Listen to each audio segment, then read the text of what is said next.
now I'm going to go through the things that will happen from 11:59 p.m. tonight. So from midnight tonight, essentially, 15 visitors will be allowed in your home per day. Again, that's not 15 for lunch and 15 for dinner. That's 15 across the course of the day, and I would ask people to take this very, very seriously. What we've seen in Adelaide, what we've seen all over the world, and certainly here some months ago, is that gatherings in the family home can be the most dangerous. We just need to be very, very careful not to be going out if we've got symptoms. Observe these limits. They're not against you, they're for you. They're to keep the place open. They're so that we can stay safe and stay open. But we're going from 2 plus dependents to 15 visitors. That includes dependents but not babies under 1 year. You can split it, of course, across different events, and they can be from multiple households. So you could have 5 for lunch and 10 for dinner. But it only works if everyone observes these rules and takes them seriously. So from midnight tonight, 15 visitors to your home. Outdoor gatherings in public spaces, such as the beach or a park, will increase to 50 people.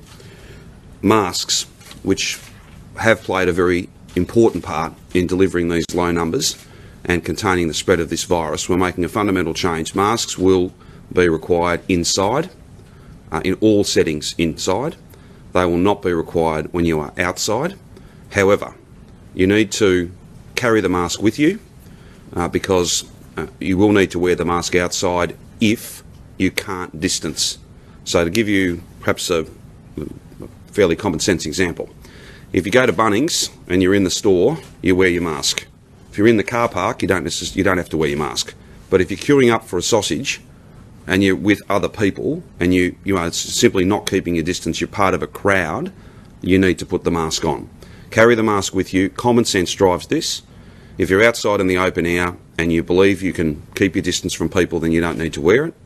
But carry it with you because those circumstances can change. Kath and I went for a walk the other morning. We had our masks on. If we'd not been wearing our masks, we turned a corner and there was quite a large group of people walking in front of us. All of a sudden, you're part of a crowd. This thing spreads rapidly. Common sense is really important. Carry the mask because you never know, even outside, when you may need to wear it. Masks have played a very important part in these low numbers, and we just have to see this through, and part of playing your part is wearing a mask absolutely when you are inside so that you're not spreading this virus unbeknownst to you.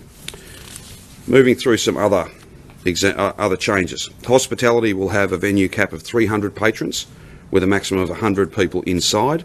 Density requirements of 1 to 4 square metres apply indoors for larger venues, but for smaller ones, we've been able to come up with an innovative way moving to 1 person per 2 square metres for those smaller venues. That means they'll be able to have more people inside, but they are capped at a maximum of 50. So we'll be speaking with industry, whether it's pubs, hotels, bars, restaurants, all of that sector, to make sure that they fully understand these new rules, but they come from feedback and they come from deep engagement with that sector. Higher education will return to on-campus learning for summer studies. There'll be a whole range of rules and different processes, COVID-safe planning, but our higher education sector will be open again for on-campus learning over the summer period.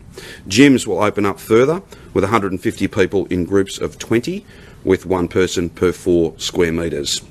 Indoor physical recreation and sport can commence with 150 people in groups of 20, 1 per 4 square metres.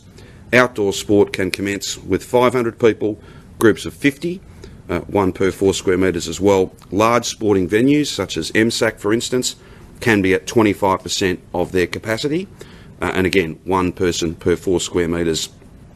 Each of these density requirements are about making sure that we don't have too many people in a too small a space, because we know that that is particularly dangerous.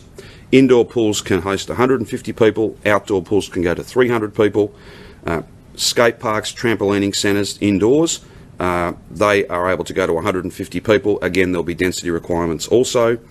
In terms of holidaying, so accommodation providers, they are in line with the rules that apply to your house, given that when you're away staying there, it is no different to your house. So you can be away with 15 other people, including dependents, and of course there'll be density requirements on the venue providing that accommodation to you. Faith-based ceremonies. I know this will be very important for many people of faith who've had a very difficult year not being able to come together and worship together. Religious ceremonies can take place indoors with 150 people and outdoors with 300 people. Both settings will have a 1 to 4 square metre density requirement as well.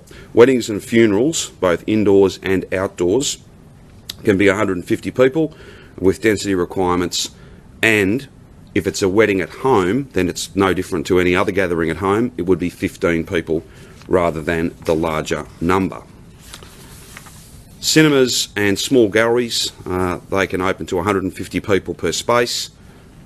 Larger facilities like the National Gallery of Victoria, for instance, they'll be able to get to 25% of their space.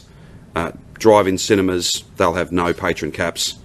Community venues, libraries and the like, 150 people inside, 300 people outside.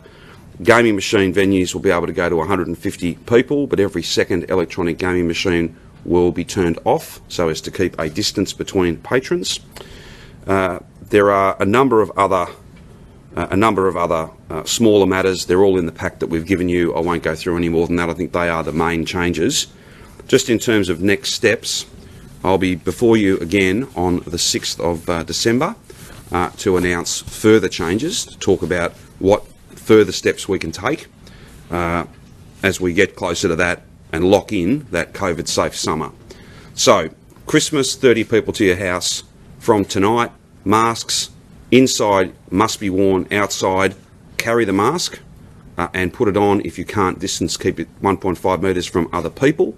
And you can have 15 people to your home over the course of a day. And the other changes which are much more for industry than for individuals.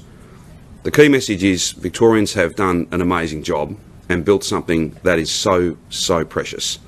But it is fragile, and each of us need to play our part. These rules are a reflection of the best public health advice, listening and being driven by the science, being driven by the data, and trying to get people back to as close to normal as possible. But it can only be COVID normal, and everything must be COVID safe. So please, having achieved this amazing outcome, we've all got to remain vigilant. We've all got to keep playing our part. This is exactly what we said we would do 2 weeks ago, and we've gone beyond it because we've had this quite amazing set of numbers. But we all have to work hard to keep these numbers low and to make sure that 2021 is vastly different than 2020.